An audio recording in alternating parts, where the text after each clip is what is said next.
How many of your girlfriends are doing Pilates? There you go. And it's all because you can take this heuristic mistake in thinking and exploit it. And you can make people think that if they do what this person does, then you're going to have that. I don't know if you guys are even old enough to remember Tybo and Billy Banks, yeah. And now it's P90X, get ripped in 90 days. But they take these models and they put them up there as representative of what the protocol has produced. And it's not going to be true for you. But if you do a proper protocol, you will become the best you that you can be. Now, the other thing that you're going to run into that you're going to have to clear your mind of in the process of embracing a new and better way of getting the best body that you can have is the industry's linking of health and fitness and making you think that they're one and the same, and that as fitness rises, health tracks along with it and vice versa. And it's not true, okay?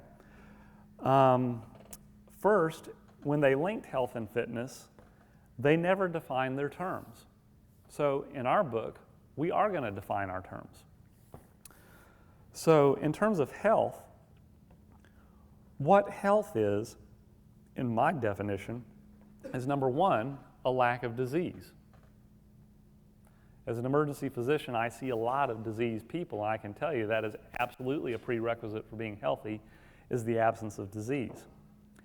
And the other, and this is where already at your young age, you guys are at a big disadvantage.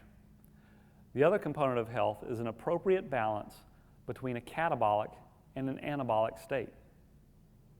Okay? A catabolic state is anything that results in tissue breakdown or destruction or turnover. And an anabolic state is anything that results from energy input and construction or building. Okay? Now, the vast majority of people in our society are suffering from an imbalance of the anabolic state relative to the catabolic state. They are in a continuous process of energy consumption and a continued process of trying to drive growth. And that produces several very unhealthy states that we'll talk about, but one is by having a continual input of energy, your DNA makes assessments on how best to propagate itself into the future. If you are very replete with energy, then your DNA's assessment is there is enough bounty or plenty around that we can propagate ourselves into the future effectively by reproduction. So sexual maturation occurs quickly, reproduction occurs quickly. Women reach menarche in their first menses nowadays as early as age 9. Whereas 20 or 30 years ago, most women didn't reach menarche until about age 15. Hence the quinceañera and all the fertility rituals in most cultures that center around the 15th birthday. The problem is that also results in accelerated disease processes and accelerated aging. Now, during the catabolic state, what your DNA looks at is says, we're energy replete. Everything's depleted, there's not much energy. The best way that I can propagate myself into the future is not offspring, because offspring require more energy and there is not an abundance of energy now.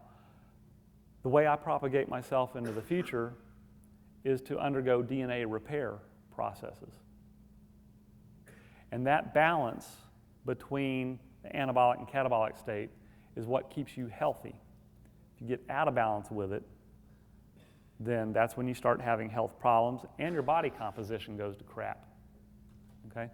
Now, that's a problem for anyone that's going through that process in their life. In terms of this imbalance between an anabolic state and a catabolic state, and the completely wrong foodstuffs that Mark Sisson educated you guys about yesterday, Your generation is the first generation that has been poisoned in this way beginning in utero. Okay? This year is the first year that we've had an epidemic of what used to be called adult onset diabetes.